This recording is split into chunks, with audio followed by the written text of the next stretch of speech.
محترم ناظرین، السلام علیکم۔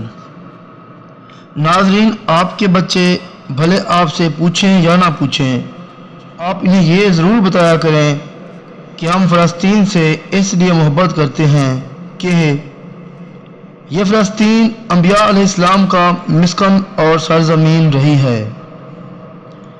حضرت ابراہیم علیہ السلام نے فلسطین کی طرف ہجرت فرمائی۔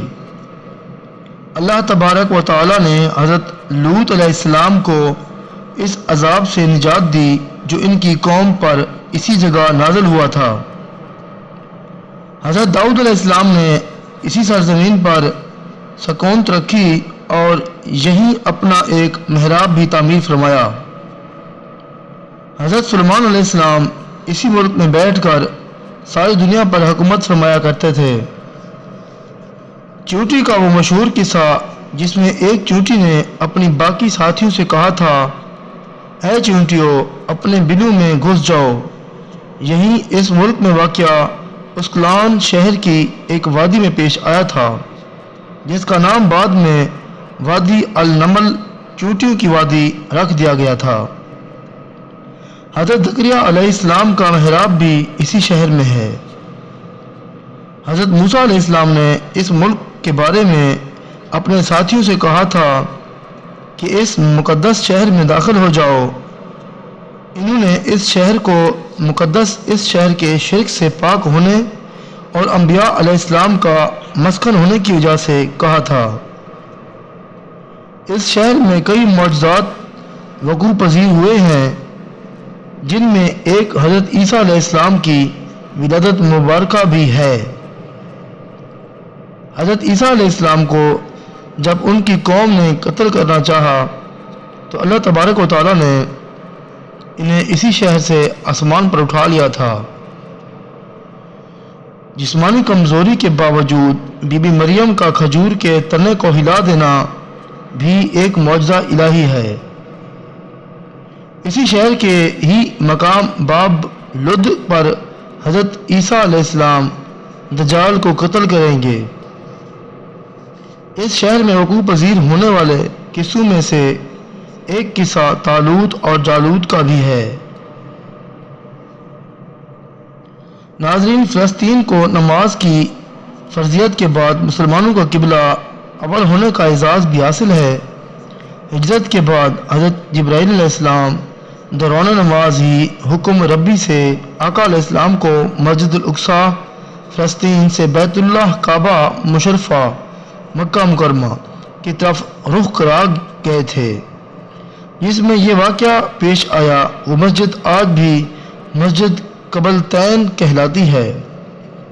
حضور اکرم صلی اللہ علیہ وسلم معراج کی رات آسمان پر لے جانے سے پہلے مکہ مکرمہ سے جہاں بیت المقدس فلسطین لائے گئے تھے۔ سرکار دو عالم صلی اللہ علیہ وآلہ وسلم کی اقتداء میں انبیاء علیہ السلام نے جہاں نماز ادا فرمائی، اس طرح فلسطین ایک بار پھر سارے انبیاء کا مسکن بن گیا۔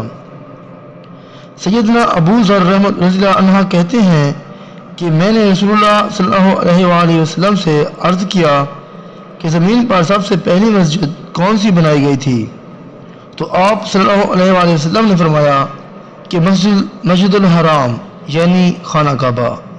میں نے عرض کیا کہ پھر کون سی مسجد بنائی گئی؟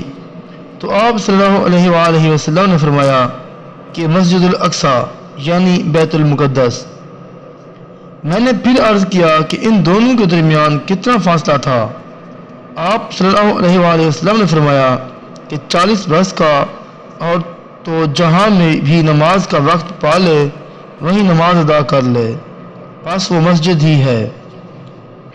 نبی اکرم صلی اللہ علیہ وسلم کے بعد حضرت ابو بکر رضی اللہ عنہ کو ارتداد کے فتنہ اور دیگر کئی مشاکل سے نمٹنے کے لیے عسکری اور افرادی قوت کی اشد ضرورت کے باوجود بھی ارض شام فلسطین کی طرف آپ صلی اللہ علیہ وآلہ وسلم کا تیار کردہ لشکر بھیجنا بھی ایک ناقابل فراموش حقیقت ہے۔